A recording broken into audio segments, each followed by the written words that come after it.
Thank you, Mr. Moses, for doing this. Oh, my pleasure. We have an agenda for. No. Thanks for the cigar. Of course. God bless. Okay. Literally, I'm out of content. It's not my favorite thing to do, is to have podcasts and do this internet stuff. So having a conversation with my father, Israel, seems great. Yeah. And I'm more interested in just having a conversation and seeing where it goes. I almost never have like an intention necessarily. Perhaps a little bit today, just discussing some of the truly unpleasant nature of the modern day, and just how bad it is, and how we're in unknown territory, essentially. Like, anybody who's dealing with the issues is dealing with something that's not been documented in history before. Not these set of problems, at least. That's definitely true. I was reading the quote today from John Adams, where he says that our Constitution, meaning the American Constitution, presupposes that we're dealing with a moral and religious people. Exactly. Otherwise, this whole thing would be for naught. Exactly. It doesn't work. Well, we have a Judeo-Christian culture is what the country was founded on. And it was everyone raised in the breadth and scope of basically what was known about history up until the 1850s. There was no other description to the Western world of history other than, in the beginning, God created the heavens and the earth, and a description of creation, a description of the first man and the first woman, and the children that follow, and mankind and the flood. And there was no other prism of looking at things except that. And that's what built, if you will, the great cities of the world: Rome, Paris, London, magnificent architecture. All of that is the fruits of that. And the idea that the man and woman is the basic unit of the civil society, and the family. There was no other way of looking at it. And that's what was broken in the latter part of it was being broken during the end of the 20th century and totally shattered at the beginning of the 21st century. And so you have a total disconnect from reality. That's the only note I wrote to myself. The Torah in the book of Genesis gives you a picture of reality, the nature of mankind, what is human nature. And people like, Peterson have been super articulate about explaining the effect of postmodernism. Mm-hmm. And the idea that there's many ways you could look at things from an infinite number of ways. But I'm paraphrasing Peterson to say, but there's only one way we know of that works. And literally, that's true. And so when somebody doesn't even know what the book of Genesis is, what the story of God speaking to Moses and the Jews at Mount Sinai, which ultimately the legacy of the Jews becomes the basis of Christianity, and which is the world's largest religion even today. But in a world where people don't even know that, they don't know the material, they actually don't have a sense of reality in what built civilization. And the biggest thing that's been attacked in the most fundamental level is the virtual destruction of the sense of what is a man and what is a woman. Mm. And women being the most vulnerable, as the Torah describes. The serpent in the garden attacks the female first. It's the easiest way in, because, and this is not to disparage womankind, they are literally the future of mankind. Without women, there's no future. And just to quote the Torah, God created man in his image. In the image of God created he him, male and female created he them. And he blessed them, and he spoke to them, and he said, be fruitful and multiply, fill the earth and subdue it, rule over the fish of the sea and the bird of the sky and every living thing that moves on the face of the earth. Now you have purpose and only man is made in the image of God. Mhm. And if you don't understand that, then you just don't understand virtually anything. Everything is just going to be a pathway to suffering and degradation. You can have a downward spiral or you can have an upward spiral. I suggest we advocate the upward spiral. Yeah, well, I was actually having this conversation with a girl on a date last night, and she was questioning me, like, science versus religion and all this stuff. I said, look, ultimately, we're talking about the unknown. And so it's a question of belief. And who do you believe? And as you say, the Torah is, by definition, the best source of information and the truest uh, revelation that we can rely on. And the breakdown of that causes the breakdown of everything. So the same scientific institution that you claim deserves blind faith also doesn't know the difference between a man and a woman. So clearly, they're a bunch of lying fucks. Yeah, you can look at it any number of ways, but it just doesn't work unless you're looking at it that way. It doesn't work for the benefit of human experience. And science, actually, the scientific method is born of the religious enterprise. So the method, but not the institution. Exactly. Well, people who are immersed in the philosophy, the thought process that there's an intelligence behind all things created by an all-knowing God, and God gave some aspect of godliness to man, and that he can perceive the nature of his creator and in a methodical and logical way. They call it the logos traditionally, but that's what science was born of. And so people looking at it from an atheistic standpoint, it's really not legitimate because they're standing, the frame on which they base their logic-only premise, their materialistic premise, is a religious framework, and they don't really understand that.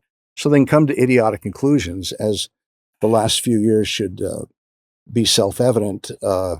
We live in an ecosystem where it's been known for hundreds of years that man breathes essentially oxygen and exhales CO2, and that the plants breathe CO2 and put out oxygen. And so we're in a perfect ecosystem, to simplify it.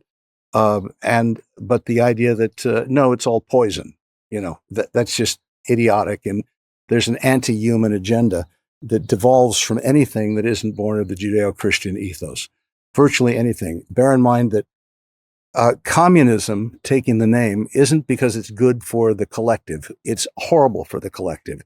Feminism isn't good for women. It's horrible for women. These are all, if you will, racism isn't good for blacks or brown people. Yeah. It's horrible for them, and as it would be for anybody. And so all of these things devolve towards an anti-biblical ethos, and that's the purpose of it. But you can fix it. This is the point. It should be so simple. You can read the book, and you guys are articulate about the length of the book. It is maybe equivalent to a 250-page novel if you just read it in English only. There's no reason you shouldn't be reading the King James Version. There's lots of other good versions, but that's perfectly serviceable for Jew and Christian alike. If you're an English speaker, read the good English, and you'll understand the narrative. What does understanding the narrative give? A picture of reality. And now you know how to navigate. What is a man? What is a woman? What is a hero? What is a villain? What is good? What is bad? All right, go ahead. Well, the picture of reality is completely thrown off. I was just going to mention an absurdity that I had interacted with, and I'm sure you're already familiar with the story because I've shared it. When I had recently went on a date with a girl, and she was from China.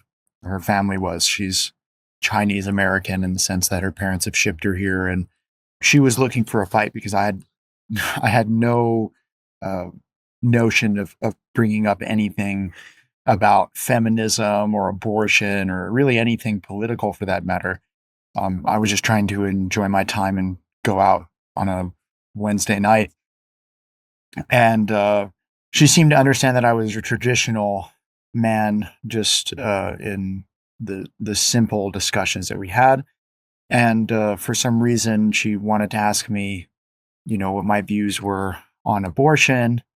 And she was like, wait, so you're not feminist? Like, that was like one of the things that she said, like, you're not a feminist? I was like, well, I actually really care for women. And I think the feminist movement is completely against women and everything that they are around for and have been historically part of the species of man, which is both male and female, and that we are ultimately serving ourselves by serving each other, because the man is protecting the woman and the children, and if there is no woman and children to protect, who's he protecting? Where's his function exactly? And the alternative exists for the woman when the nurturing and the care and the help.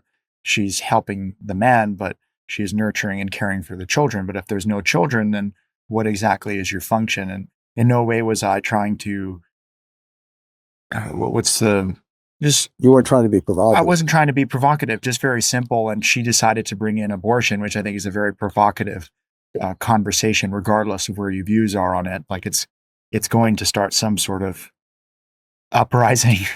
And ultimately, one form or another, her final conclusion, when I kind of told her, like, well, women are the mother of all living. They're extremely valuable. And if women stopped participating in birthing children, then we would have the end of mankind. And she's like, no, we wouldn't. And I said, like, even conceptually, like, not that I think that woman would stop having children, but like, if women stopped having children, how else are children born? And she's like, we'd find a way, with artificial intelligence. And I was like, wait, like, don't you understand that, like, that's the premise of the Matrix, right? Where we finally find a way where AI can birth children, and we're not even living in artificial reality. I mean, brave new world. Her final statement was that, well, she just doesn't value life. And so if we're enjoying the illusion, then there's no difference to me as long as I don't have to do X, Y, and Z, because apparently a uterus is, women's uteruses change and it hurts their uterus in order to give birth. So birthing is bad. She actually said that statement. Like, but for a woman to say that, it is the most anti-woman thing that's ever existed. I made the case that I was like, wouldn't it be really insulting to you if I just said, for the majority of human history, men have controlled the workspace, so you can't be in the workspace, and she's like, and it's like, well, first of all, I happen to believe that anyways. But I didn't say it. And she said something so awful and vile, where she said that just human life is not valuable. And ultimately we're here on earth in order to serve ourselves, and that's the godless communist mindset where you don't even have to control children anymore and the birth rate, the horrible things that have been happening in China in recent history, because people just don't want to interact with it anymore. They just, the parents are like, we've worked our lives away in order to pay for our daughter and or son to get a degree, and we don't give a damn about anything else that happens. I mean, Brave New World by Aldous Huxley literally talks about a society where the government makes babies in a lab and people are all on birth control and everyone's so happy. Of course, they're all dead and they just drug them all day. And just to like give you an example of what kind of ideas are out there, this girl told me that, according to science, in like 1 million years, there'll be no men left. All men will just die out. She really said that? Yeah. Wow. I was like, like that's a theory that was cooked up in some like feminist witch lab. Like what are you talking about? How are these things even being said like commonly? Like maybe if you met some homeless guy who was like totally lost his mind. These are like scientific theories. Yeah. That's what I'm saying. It's common.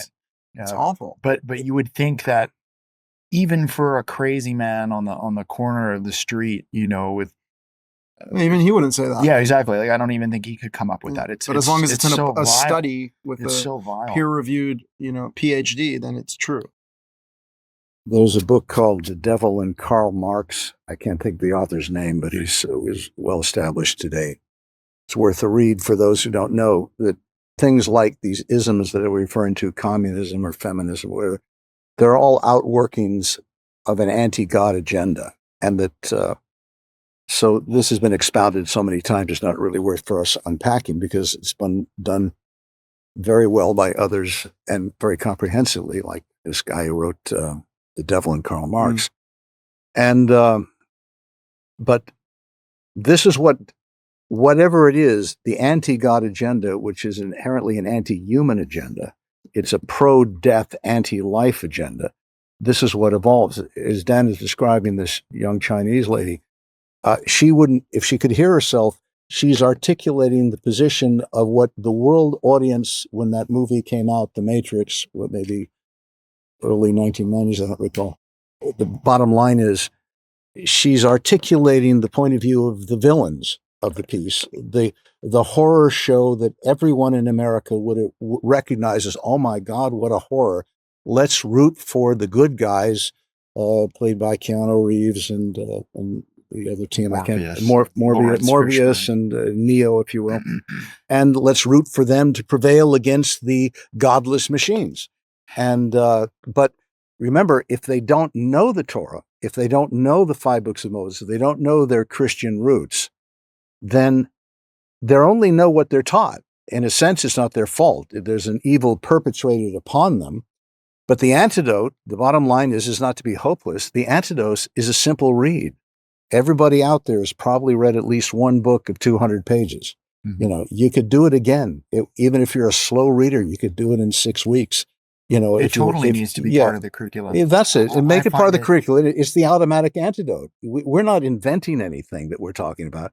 We just happen to have the beneficiary of some of us, of parents and society, in which people were not insane.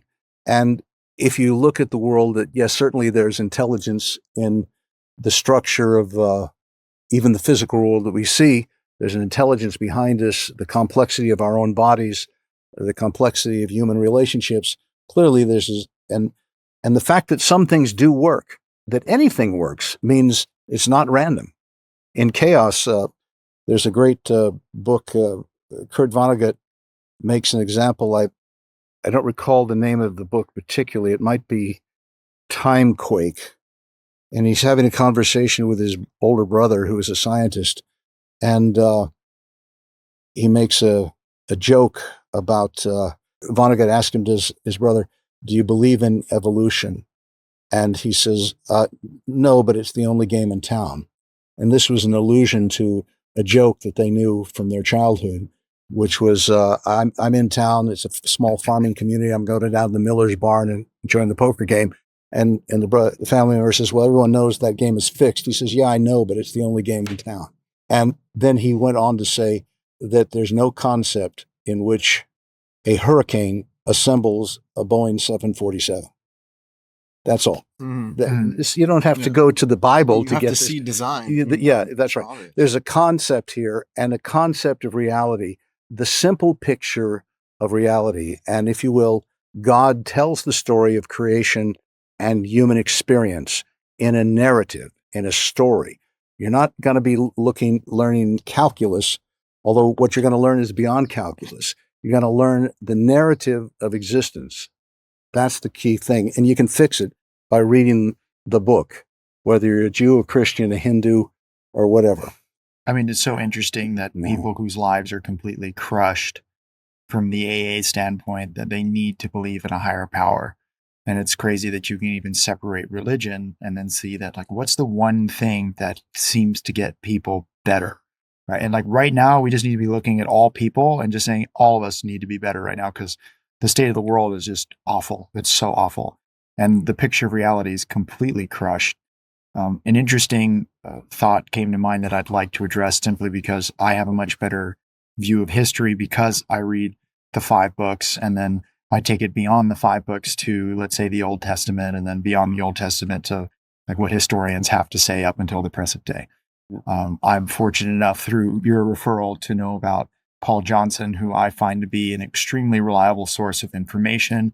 And he spoke extremely highly about the Jews in a book called The History of the Jews. And I released a video that kind of painted me in some sort of picture to the minds of the comments as like some sort of like, anti-Semite, when ultimately all I was sharing was the same piece of information that Paul Johnson, who wrote an entire complex book about how important the Jews are to history, but he still included that they were in a very high percentage of the leaders during the Bolshevik Revolution. And, I love seeing the comments go off and back and forth, but ultimately even the comments know that this is the truth, and it's created a stir in people's minds that's reasonable, which is like, what's the whole story with the Jews? Who are they? What the hell are they doing? And if you really study history, it looks bad for a lot of people, and they come up to some pretty good conclusions. Like if you just read the history flat, you're like, these people, they're always around, and like bad shit's going on, right? But you can also look at it in the longer historical perspective, which is God is the one who bestowed this nation in this fact. God gave them that literature that you as a Gentile now know the way in order to treat your fellow. It's manifested in Christianity. It's even helped all the Muslims, right? And there is no other tactical piece of information that wasn't already given to the Jews. And I've had to respond to people who've messaged me because they think that I'm a good representative of a Jew for even calling those sort of things out. But I still have to tell them that if the Jews were to follow God's way, then they would be a complete asset to the world, not a liability. But when they're not following God's way, they totally are a liability. It doesn't mean that Hitler is justified for doing what he's doing. Definitely not, right? And people like to mix that around, that like for you to call out the Jews doing something bad also means that you're okay with what happened in World War II. Like, let me just make it completely clear. That is the most horrifying and awful thing that's ever happened to human existence. It has nothing to do with even a nation for that matter. Though I would say in this particular sense, it clearly does. And I wanted to share something from Deuteronomy because there's so many people who do not take the Bible from the Jewish perspective as a literal piece of information. And I thought this was an interesting quote. So it's Deuteronomy chapter 11, verse 1. You shall love Yahweh your God, and you shall safeguard his charge, his decrees, his ordinances, and his commandments all the days. You should know today that it is not your children who did not know and who did not see the chastisement of Yahweh your God, his greatness, his strong hand, and his outstretched arm, his signs and his deeds that he performed in the midst of Egypt to Pharaoh, king of Egypt, and to all his land, and what he did to the army of Egypt, to its horses and its chariots, over whom he swept the waters of the sea of reeds when they pursued you. And Yahweh caused them to perish until this day. And what he did for you in the wilderness until you came to this place, and what he did to Dathan and Abiram, the son of Eliab, son of Reuben, when the earth opened its mouth wide and swallowed them, and their households and their tents and all their fortunes at their feet in the midst of all Israel. Rather, it is in your own eyes that see all the great work of Yahweh which he did. You shall observe the entire commandment that I command you today, so that you will be strong and you will come to possess the land to which you are crossing. And this has to do, I feel, very much with the Zionistic movement being perverse in its foundation, which is nobody acknowledges that this shit actually happened. It didn't happen again. It's not typical. No, it's not typical that God split the sea, or I don't think it's typical behavior of God that he created the earth in 7 days, or that he opened the earth to swallow Dathan and Abiram, or to create 10 plagues. Like, these are not typical things that God does, but it was an uncharacteristic thing that God did. Miracles. And ever since then, we have been following that God, and it's created a momentous event that has been kept for 3,500 years as a religion. And we have it now, and it's up to us to truly believe that these things happen in this fashion, and everything that is said in here is quite literal, and it's an extremely good reference point for history. It's actually the best one that exists. Well, it's actually why archaeologists went to those regions to investigate Egypt or the Mesopotamian areas, and they found all the archaeological evidence, which is the whole idea I was mentioning earlier, that that people had no other concept of existence or human history prior to the 1850s, which is the beginning of the archaeological sciences or endeavors. There's nothing wrong with that. In fact, the reason they were all, if you will, good Judeo-Christians, and they said, well, let's look at the Bible. That's where it says the first things were happening. Let's look at it, and found evidence of it.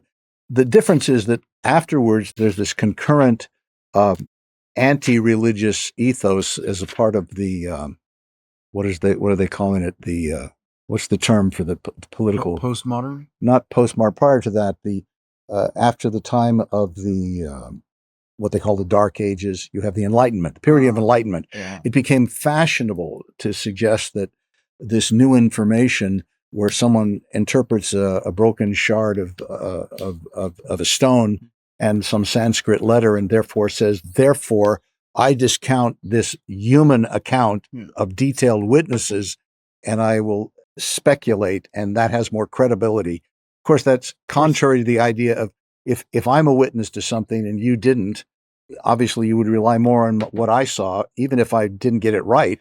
That's more reliable than you're theorizing about it if you weren't there. Yeah. So that's the kind of illogic that evolved. And bottom line is that illogic becomes insanity.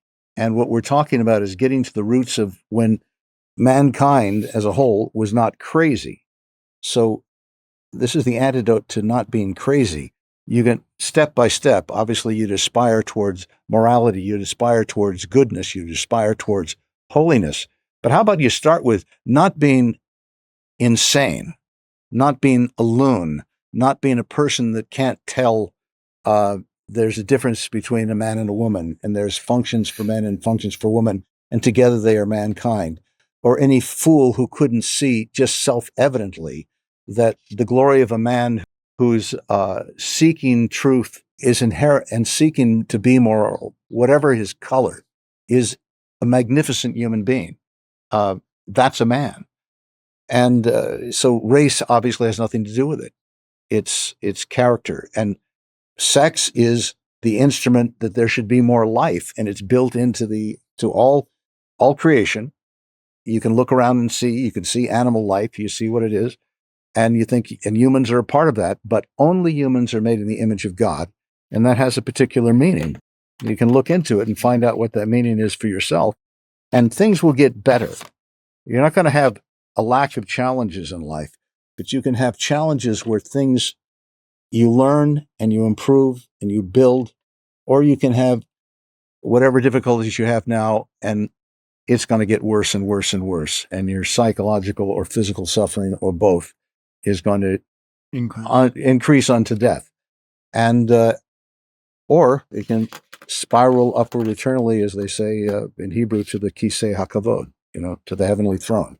Well, one of the isms that we are notorious for criticizing is Judaism, because even the Jewish religion is not above this exact pitfall of distorting the original word of God in efforts to either add or subtract or both to the original Torah.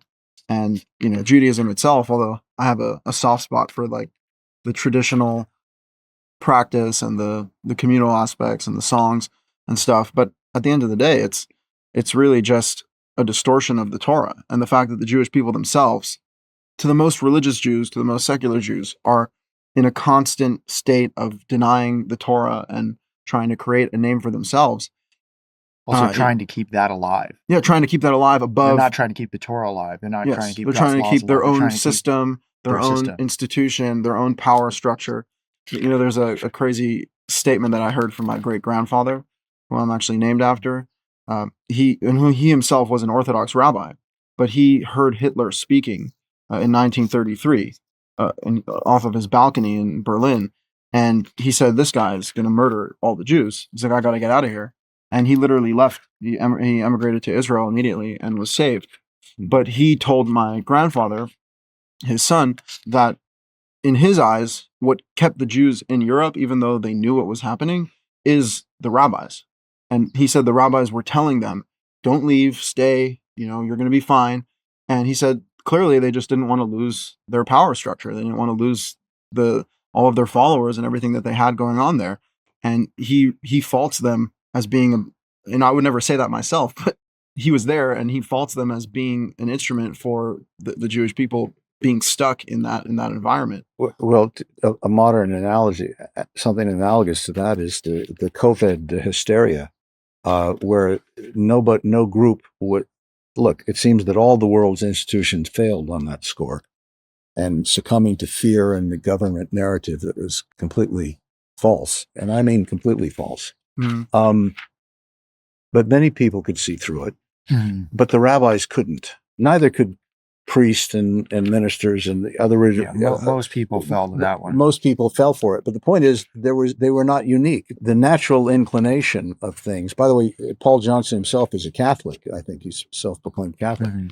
So you can see the truth of things, even beyond religious structures are sociological structures. They're necessary. They have to exist, but they aren't the truth. God and the Bible. I'm going to be simple and broad for people. God and the Bible, that's truth. Everything else is going to be fraught with human frailty and misperception. And corruption. But and corruption, all right. But you can see through it. You can see through it if you're simply get a picture of reality, true reality, and things will be better. And you won't. We got to cling on to it now more than ever. I mean, like you said, if like it just pains me. I just see stuff on Instagram. I saw this like poor woman like crying. You know, I mean, she had cut off her breasts. You know? Oh God. Yeah.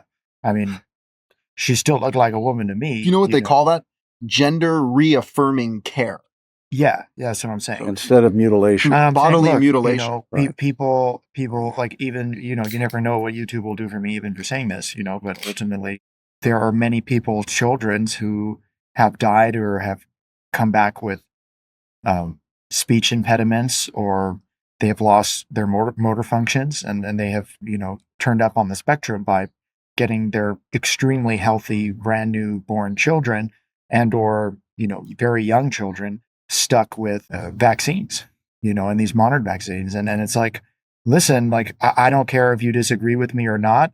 I promise you there's enough people who have proof in my immediate neighborhood who wish to God they didn't do it, and they blame themselves.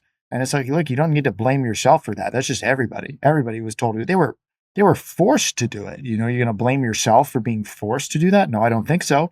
I think you have the government to blame. I think you have whoever was currently in a state of presidency at the moment. You know, I think all the people affiliated with that, the people that are forcing it. Also, again, like, are we really supposed to stand for this shit? Like, I mean, you have to be like a caveman with history to have read that at some point in time, we started a war for a 2% tax.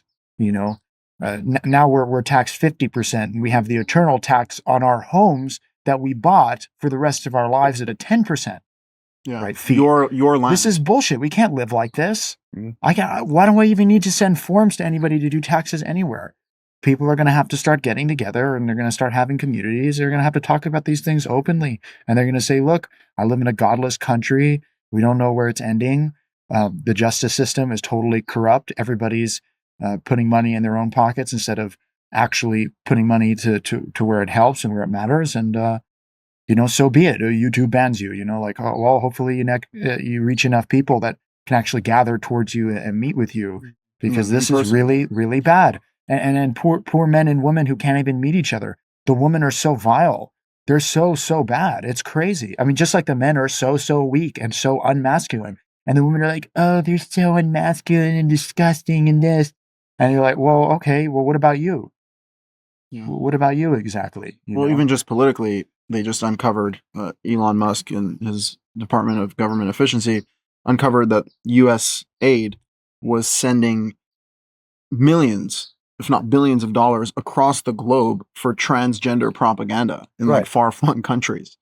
Like that's where your 50% tax money is going to, you know, like this is insane. I mean, a girl on one of these apps, she just wanted to know who I voted for before she had a conversation with me. So I told her Trump. And of course, she's only asking that question because she's in opposition to Trump. Only people who didn't vote for Trump say that. And when I asked her what her problem was, first of all, she said Trump destroying the family unit, which I was like, what? Okay. Second thing was that Elon Musk did a whatever. My Heart to You. Yeah, My Heart to You was a Nazi salute. And she also said that he's a 34-time convicted rapist. It's like, the dude's not been convicted. I don't know what you're talking about. Like, he's not convicted.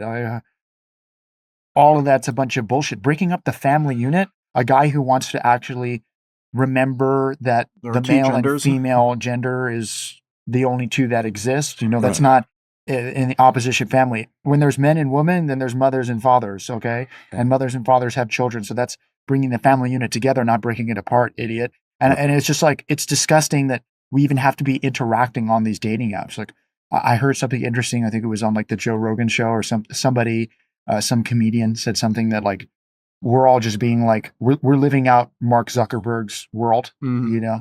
And I thought that was a pretty smart thing for him to say, because ultimately, like, I didn't want to interact with the world like this, and people just bought into it and they said, oh, this is fucking great. It's like, it's not great. Let me tell you that. It's not great at all. It's like, how about the millions and millions of people who are struggling to find a partner? It's like, well, because of your integration to the internet too, men now have access to AI girlfriends, like whether or not you like it or not. It's like The darkest thing. it's so bad. It's so bad. And the women, by the way, have just been interacting with men in any fashion that they can, but they themselves are like, I'm moving towards a career. I'm finally doing something with my life. Yeah. It's like, no, finally no, doing not. something with your life. It's scary. It's scary because what's going to happen when women have a different biological time clock than men? I had this discussion with you. It's like, well, even men who are like 30, 40, and 50, if they've been able to make themselves successful, even if they're an absolute nerd, nobody, nothing, they could still keep marrying on into the teenage girls that start getting reborn into the world. And I'm sure that young girls are going to be looking at the world that has been built out and probably saying, well, I'd rather be with a 50-year-old guy who can sustain me and my kids than, with like some transsexual dude who's all about feminism, and that puts the woman, though, who are they going to have, right? Like, are we just going to have like bizarre like prostitute spots? Because like that's basically all they can do. They can be like really old witch prostitutes that just like take over the corner, and everybody knows them. And like, I don't know, they do internet stuff. Like, I don't know, but it looks bad. The point is, it looks really bad if women are not like putting their foot down and basically saying, look, like, I'm not going to interact with you unless you're trying to, marry me and give me a family, but I'm willing to help you in your journey to provide for me. I'm willing to drop school. I'm willing to, drop the bad values of my family. I'm willing to live with you, and you're my man and you're my future. Women do not say shit like that at all. Zero, nothing. It would be an insulting conversation to even bring up such a thought. There was a big news story about a porn star who had sex with 1,000 men in one day. I mean, can you imagine what a horrible woman that is, and what despicable men lined up in a line, 1,000 men lined up to have sex with the same woman? Like, how does that even happen? Well, that's the thing, is if she could handle it, there'd be another 1,000, there'd be another 1,000. There'd just be like an infinite amount of them. The men are what are these men than the women, and people are very displeased with one another. That's why you'd think that somebody who goes against the current would be considered at value, but they're not. They're not at all. They're like, a threat. You're like, oh, ew, you're a masculine man. You read the Bible. Like, what is that? You're a misogynist. You're this. You're that. Like, okay, like, what's my alternative? Be like you? I could care less, but doesn't make it any easier. You still walk through the zombie apocalypse every day. We actually saw a cool film that I thought was a really good zombie movie. It was 28 Days Later, and it has Cillian Murphy in it.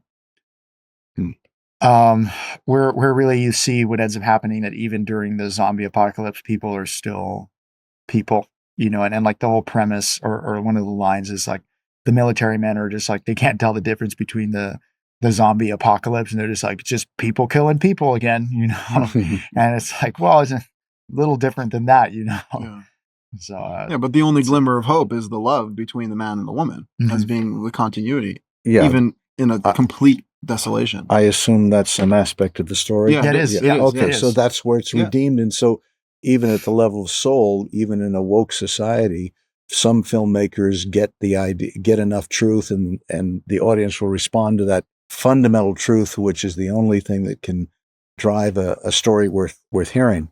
It's but cool. all of it, to go just to share a little bit more about that movie, because I think you'd enjoy it. Sure. It is also cool to see Cillian Murphy, who's playing what seems like a very like weak and confused and unmasculine guy, but like when it comes back down to the survival of the world, he's almost being taken care of by this woman who's like stepping up in the masculine role. But by the end of the thing, he's become like some savage killer, Right. And it's just like, well, then this should be hope for men as well, that like, if you really want to survive and what life is on a grander picture, and it's worth living, then that's kind of what you have And to those do. are your true instincts. as Those a are man. your true instincts. Yeah, but they'll come out if you they're there. decide to follow through with it. Yeah. You know. Well, I shared with you the film Zardos from years ago, and I recommend that to the audience. We just love that. Sean Connery film. People don't even know who Sean Connery is anymore. Yeah. By the way. Well, in any case, Or Marlon look Brando. into it. I have you know, I have a lot of educating to do. These were prophetic in many ways. The film is a John Borman film, written, directed by him, and starring Sean Connery, and it's a great piece of work. But what you're talking about, the fact that this exists, it's ridiculous in the face of a world civilization. If people had this mindset 100 years ago, there'd be no airplanes, there'd be no cars, there'd be no people. There'd be no people. It's insane. Now, there's a famous phrase that used to be well understood: the hand that rocks the cradle rules the world. I love that. And this is the nobility of womankind. They're shaping the future of mankind. Men are designed to interact with women and protect the family, and the women are actually nurturing the future generations. It's the recipe for there being a life worth. It is a life worth living, and it leads to and it builds a future. So you can have a life worth living in which there's joy. By speaking subjectively, I'm blessed with a number of children, one right here, and this is the thing that's and people maybe don't know about my life, but I was somewhat known as an actor and a musician, and over the years, and was in the public eye. So I know what it's like to be, to coin a phrase, rich and famous, and that's fine. It's fortunately I was immersed in Western civilization's culture, which was rich. That's the culture of Dostoevsky and Shakespeare, and there's a lot of since those were my inspirations, I was living in a world where it was also the inspiration of others, and we're working together, even in public media, even in television, to achieve and carry forward those inspirations and goals to others in simple storytelling and dramatization, both in, say, dramatic form and, say, musical form. Now, having said that, that's good, but nothing's better than raising children. It's a symbiotic relationship. You're getting a joy that isn't actually imaginable unless you go through it. But you might as well have somebody tell you that's what's important. It's not going to be important that you worked in a cubicle for some corporation and got paid enough to feed yourself. That ain't good enough. It's insufficient. And accepting it doesn't just leave it right there. It goes down. It doesn't just stay there. Everything gets worse, psychologically, spiritually, and physically. So, Yet somehow they tell people that that's unfulfilling, and it leaves you powerless. Right. To have your own family, and to make that your life mission, to, as a man, to protect and provide for that family, and as a woman to nurture and sustain that family. Well, that's the thing, that they've created a society of insane inflation that. Yeah, they claim it's unaffordable to have a family. But it's not entirely a false claim, too. I think that's something else to part discuss. Of the economy and the way society is structured. It's just constantly about breaking people down and turning them just into work slaves. Like you need at least a 9 to 5. If you want a family, you got to work at least 2 jobs. And then that's both you and your husband, and you barely get any time together. Like everything in your life, like there is no more you anymore. And so, and your kids, if you have kids, on the off chance, they're raised by the state. Mostly. Yeah. Right. And that's a downward spiral. And by the way, but let's say we're in the first couple of weeks of the Trump presidency. Things are going well. There seem to be an awakening. The pushback is nothing but good, because you're pushing back against complete falsehood, top to bottom. But you could fix it, folks. Read the 5 books of Moses, read the Bible in general. I mean, the Jews don't even read the Bible, so what's the rest of the world going to do about it? Well, they've been historically better at it. That's why the Christians, guys, just don't read in reverse. Like, that's all I have to say to Christians. Honestly, keep your New Testament story. Christ, okay, Pharisees are bad. I agree with you. Yeah. Sure, fine. Just like read from the beginning, guys, because like anything that you do, if you read in reverse, shit gets confusing, right? Yeah. Because you don't read like that. And If you read from and the beginning, you'll know most who God Christians is. You'll know do what the not read commandments are. Right. five It's books of Moses. it's the frame for Christianity, Uh-huh. and Christianity is rich and magnificent on so many levels. But as Dan said, and Don't read backwards. just read from the beginning. The standard structure is in the beginning. God created the heaven and the earth. Story of creation. Who's mankind? Who's God? Who are the Jews? And by the way, Jesus is a Jew. If you're interested in that sort of thing, Yeah. and that's sort of important to know. Christians have Jesus certainly knew because of the after stories. What? Most Christians do believe that the Jews that Christ was referring to as the chosen people in the nation became the Christians because the Pharisees were malpracticing, but most people don't know that there's been other groups even during the time of the Pharisees. So let me just make this clear to Christians that there was two main groups that existed during that period of time. There was the Sadducees, people who just followed the 5 books of Moses, who we are much closer to in terms of label. Perhaps it's easier to just say that we're a Sadducee. They were the Pharisees and the nobility. But the Pharisees are the Talmudic Jews. They're the Talmudic Jews who all Christians who've done their research kind of go like, oh, what is all this satanic shit? And they actually connect it directly to the Talmud. And so I want to at least exclude myself from that. And I also want to teach the Jews that, like, guys, like it just says in Deuteronomy right here, it's like, what are you going to say to your child when they ask you, what are the decrees and the ordinances that Yahweh our God commanded you?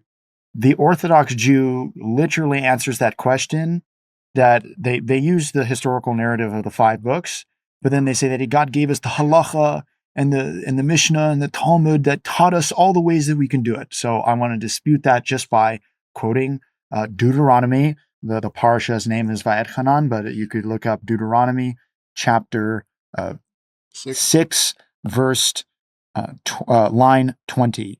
If your child asks you tomorrow, saying, what are the testimonies and the decrees and the ordinances that Hashem our God commanded you?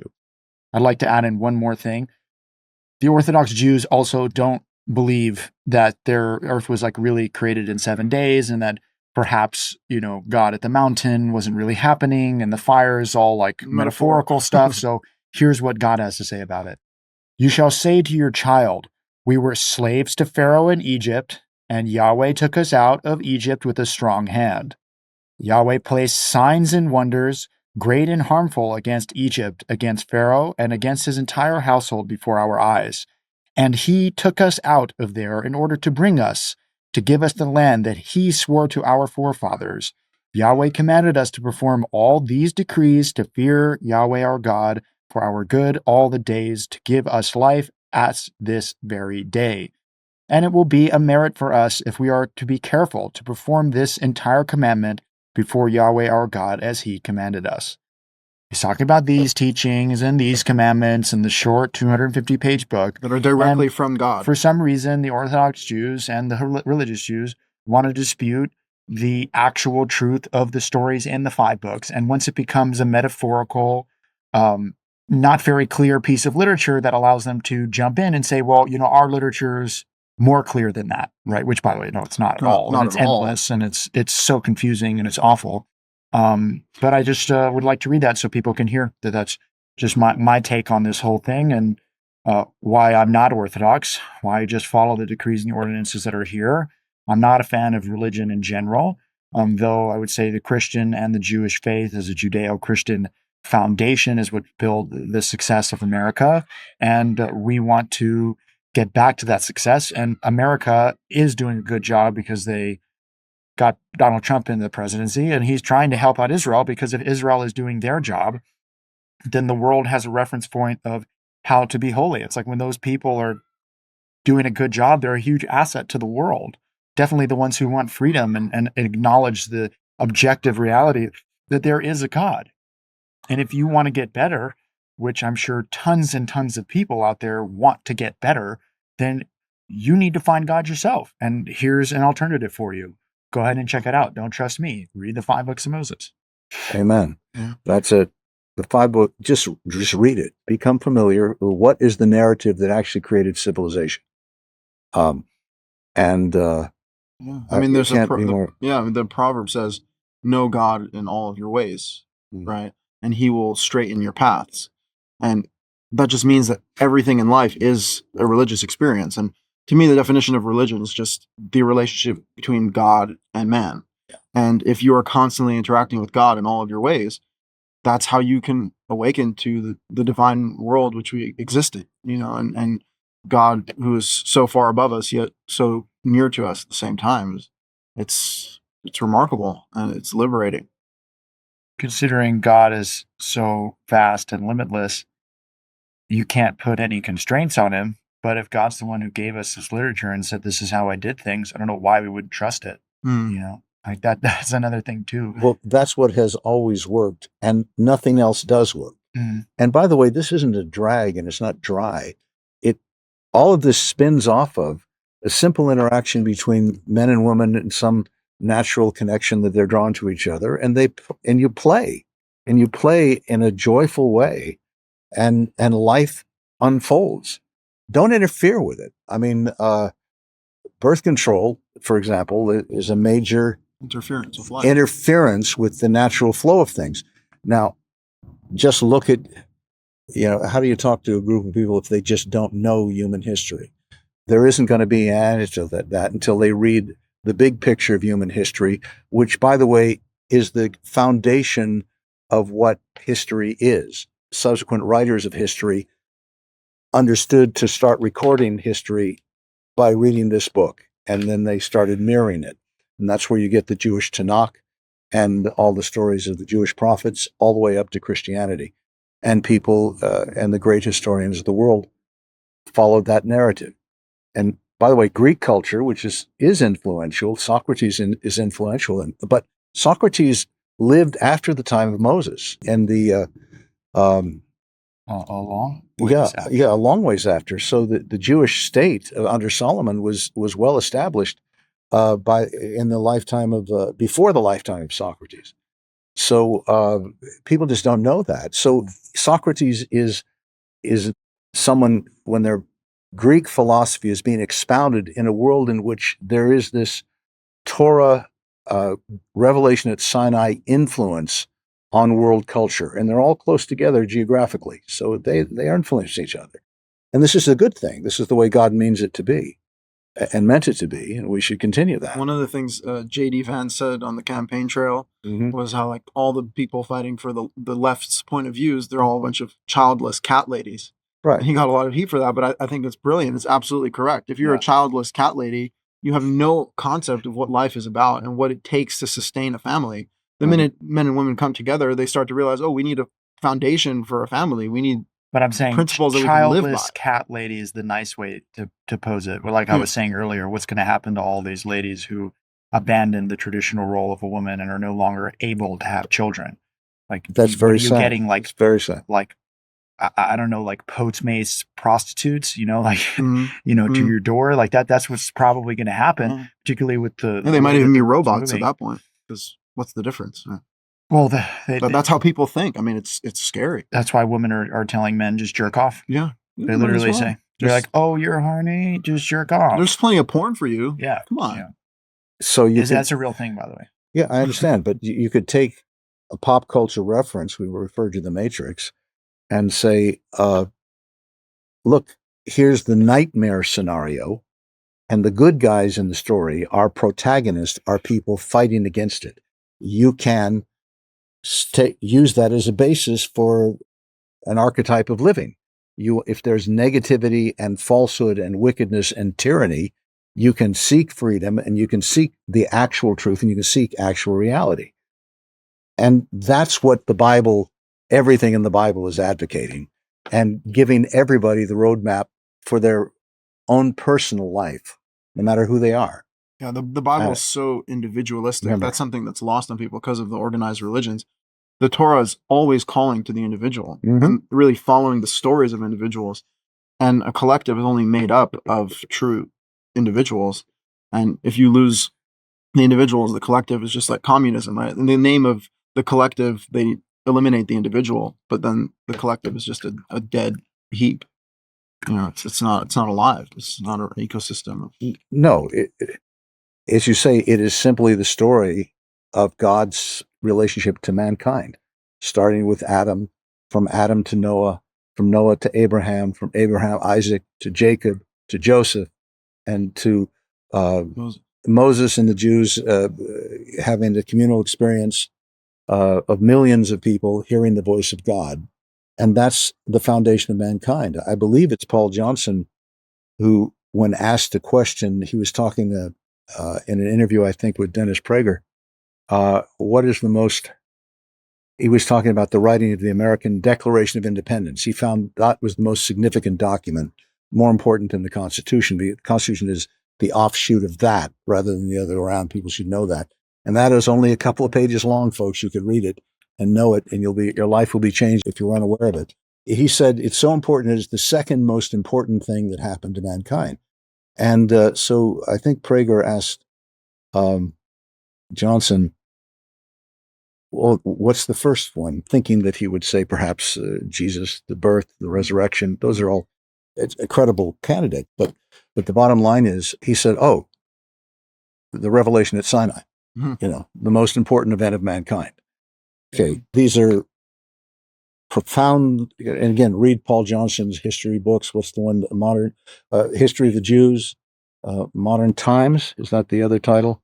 What's crazy is a man who cared so much on behalf of the Jews and is one of the least anti-Semitic people on earth, wrote that book that if any Jew now were to read the history of the Jews, they would literally be holding their head in shame. Like they just cry, it's just, it's so bad because he is not stating the history to undermine anything at all. It's just like, if you read it, if you look at it, you're like, whoa. Like we have such a crazy breakaway. I'd like to I said it many times, but just so people understand how easy the history is, from the foundation of the 5 books, you have all of reality finalized in its creation at about, let's just say 6,000 years ago to be easy. And then you have at about 1,000 years into history, Noah and a rebirth of the world. Mm-hmm. And then about 500 years from there, you have Abraham. And then at about 500 years from Abraham, you have Moses. And from Moses going into the land, you're at about, and the Jewish people becoming a nation and God giving people a tactical way to treat each other that's not just been like great and holy men picking up pieces of what they felt was an objective reality and having a real connection with God. You're looking at about 2,500 years. And then there's 1,500 years added on top of that of Jewish history where the Jews have had the land of Israel and it was given to them through the same literature that I was saying and the same claim, which is the land is yours if you follow the decrees and the ordinances. We stopped following the decrees and the ordinances. We picked up Talmudic Judaism and we ran with that for 2,000 years. And so you have your 1,500 plus your 2,500 plus your 2,000 equals 6,000. And you can fill in the gaps of what happens and what happened in those 2,000 years. Paul Johnson does an incredible job of not only doing American history and Greek history because the Jews were present for all of it, but even does a quick recap of the 5 books. And then if you want to know what happened in the 1,500 years of history, you read what's called the Tanakh or the Old Testament, which has stories of King David and prophets and judges. And then you want to know what happened to the 2,500 years prior to that, where characters like Abraham, Isaac, Jacob, Moses, or Adam and Eve and Noah. That's in the 5 books, which is a 210-page document. Well said. Yeah. Well said. Very cohesive. Yeah. I'd like to mention something, a little stream of conscience here, but I am certain from the amount of reading I've done over the years through God's grace, that there are many Jews that have said and understood the truth that we're talking about right now, and that some of them are even rabbis. But many of them, some of them have been outspoken, and they're usually shunned by the rest of the society. And some of them actually know the truth, and are trying to keep their head down and not and be able to function on a sociological level. Obviously, they are God-fearing men. And so it's not like that doesn't exist, but hopefully speaking candidly like this would give God-fearing men from amongst the Jews courage to speak out, and because you don't have to throw the baby out with the bathwater. Jewish history is important. It's an artistic contribution to mankind, and Jewish writing is an artistic and spiritual benefit to mankind. There are many great things in it. And the legacy of Christianity has many great things, so we can speak broadly, which, by the way, Christians should be given credit for. The phrase Judeo-Christian is generally a phrase they coined. You follow, to give a credit to, they understand Where they come that the basis of the religion of Christianity is Judaism. And well, so the Christians wrote the Declaration of Independence. There you go. Speaks for itself. We live in a Christian country. That's right. And we want to preserve the good and take everyone according to their individual calling. Have success. Success at life, not merely material success, although that should be included, but success at living. And be simple with God. The commandment to mankind is be fruitful and multiply. Now, what about the people who can't have children? There are people like that. Be fruitful then. Be productive. Yeah. So adoption is a very positive thing. But also be fruitful in whatever your gifts, your God-given gifts are. Recognize it as gifts from God to serve others. That's part of the ethos. I mean, it's said by Abraham and Sarah, they didn't have children, but they made souls. Right. Right? Exactly. So there's nobility in living a life of service under the idea that service is not a selfish and limited thing. It's a literally marching orders from God, and let's follow forward with that. I love it. Yeah, we'll call this one Picture of Reality. Oh, is that what you? Okay, cool. I think that's good. All right, cool. All right. God bless you. Amen. God bless.